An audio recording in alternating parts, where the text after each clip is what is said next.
Hi, this is Eric Glor, and in this 10-minute video, I'm going to overview one particular area of redesign work for Fitch Connect that was in progress as of early July 2021. The gulf between the user experience offered in B2B enterprise software versus B2C consumer software is often extreme, and in the financial space, doubly so. But when you're offering video for consumption, even to business-minded analysts and number crunchers, there's just one model to follow, and that model is YouTube.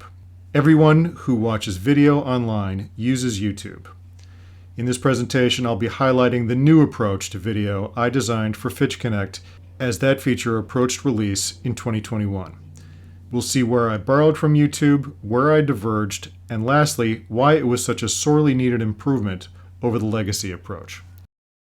Now, as I'd mentioned, this feature was approaching release when I created this presentation, so we're seeing only default thumbnails. That's why they're all the same image. We're also seeing a little weirdness in the breadcrumbs. But as you can see, all the core functionality the user expects is available. More importantly, it's available in such a way that they don't have to think about it.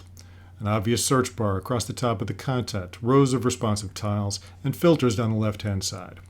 So the reason users don't have to think here is because YouTube has already habituated them to this arrangement of affordances. More on this in a moment. Obviously, each tile clicks through to a page where the full video can be displayed and intuitively shared. Now let's take a quick look at an example of the kind of video the average Fitch Connect user will find interesting. Hi, my name is Bradley Isaac. I'm an Associate Director in the Structured Finance team in Sydney. Today I'm going to take you through a demo of... You get the idea. Fitch Connect customers don't spend the kind of money they spend a year per subscription to watch cat videos. Now, one more key innovation before we turn back to our YouTube comparison. Fitch Connect users include analysts who are trying to build a case for decision makers in their firm. Should we invest in this market, for example? Building a case requires collecting evidence and sharing it with peers.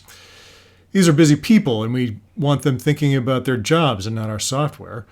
So making it obvious how to share crucial pieces of information becomes paramount, which is why I put important operations available on any given page in the same region of all redesigned pages, so the user would always know where to find them. In this case, a properly labeled button reminds the user that the video they just watched can easily be shared by copying a link they can then paste into a chat window or email. Seems obvious, right? But sometimes what seems obvious can only be ascertained by a designer. We'll come back to this point when we compare to the legacy solution. Here we see the button has indeed added the link to the user's clipboard, and pasting it brings up the same page in the same way. The simple elegance of RESTful applications. Now let's look at the ways I both borrowed and diverged from YouTube. We'll start with the divergences. First is the on-hover state on the gallery page. When you hover a tile in YouTube, you often, but not always, get an animated preview of the video before you click it. Very useful for the dynamic kinds of videos one often finds on YouTube. As of this recording, we had technical limitations that forbade animated previews on hover, but luckily this was one of those rare cases where it didn't really matter. Fitch videos run to the noticeably dry, with a lot of talking heads and ponderous PowerPoint presentations, so exposing a short description on hover is both more valuable and more feasible. Gives us a handy place to put these descriptions to instead of having them crowd up an otherwise elegant page. And it's a perfectly logical place for them when you think about it, as a progressive reveal for a user who's trying to decide if this is the clip she's looking for. Staying on the gallery page for both, you'll notice far fewer words on my design. Less ink, as renowned visualization guru Edward Tufte might say. Unlike with the animated previews, this was entirely purposeful. I embrace a minimalist approach to all of my UX design work, as I am a firm believer that users, in general, do not come to the web to read, but rather to view images and click things until they find what they're looking for. To be clear, if what they're looking for is written content, then they'll read. Interaction design thought leader Alan Cooper once said that no matter how cool your design, there can always be less of it. And I found these words to be entirely persuasive. In fairness to the designers at YouTube, there's probably an army of marketing people pressing them every day to squeeze in just one more opportunity to click something very important to them or some C-level executive. Now, let's drill into the viewer page in each product to see where I diverge from YouTube there. Hi guys, Squad here, and welcome to a... As I'd mentioned before, I've established a pattern for our redesign in which critical operations always appear prominently in the same region of all redesign pages, and we're seeing that here. Compare to the location of the share link in YouTube. As we iteratively expand the number of ways to share Fitch videos, there will be a button for each. YouTube exposes these choices in a pop-up.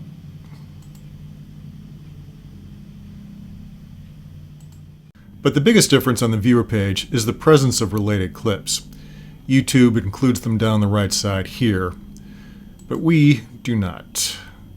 Here are the reasons I chose to not do this on our viewer page. As I've described, we wanted to encourage sharing. And in the world of high finance, one wants to know exactly what information they're sharing with peers and be certain nothing they didn't intend to share comes along for the ride. So highlighting the singularity of any given clip subconsciously reassures our user that when they share that clip, that's all they're sharing. Also, permissions can vary between user groups, and this approach guarantees there can be only one piece of content in conflict when shared and not several. And lastly, for our needs, it's just better this way. There's no other way to put it. Including preview clips on a viewer page muddies the distinction between gallery and player pages. A clear distinction between apple and barrel helps orient the user to where they are and what they're doing. People use enterprise software to do their job, and when doing their job, users want a finish line. YouTube's approach is designed to point the user at more content. Our approach is designed to point the user at the right content. And now let's look at the ways I borrowed from YouTube. One interesting accidental similarity is that there's no back button on either of the viewer pages. One has to use the browser's back button to go back to the gallery. As of this presentation, however, a ticket I wrote is slowly making its way through Jira to add a backlink on our viewer page. I try not to force users to rely on the browser to do their navigating. And obviously, the major similarities appear on the gallery page, as I mentioned earlier. The search field on top, the filters down the left side, same here, and rows of responsive tiles.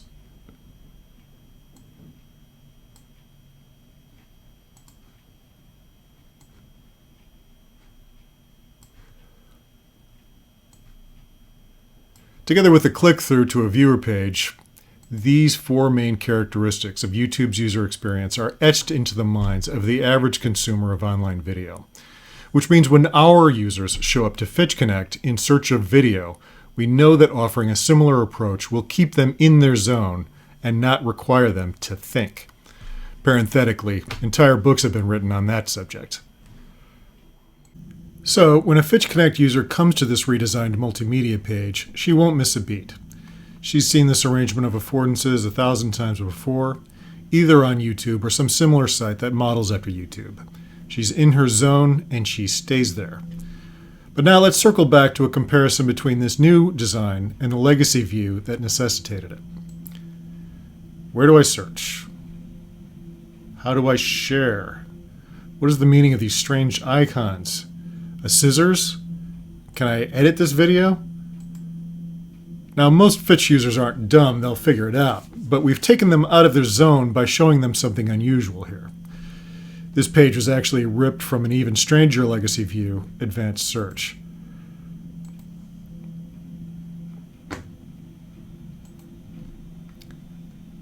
Imagine trying to make heads or tails out of this view. Needless to say, Advanced Search is currently in the process of being redesigned too. Now, for any designer watching this presentation, the enhancements I described will seem obvious. But that's kind of the point. A doctor will look at an injury and know exactly what to do. An accountant won't. Before the UX team my manager and I built, there was no designer. These legacy views are what happens when you let developers or product people design your user experience.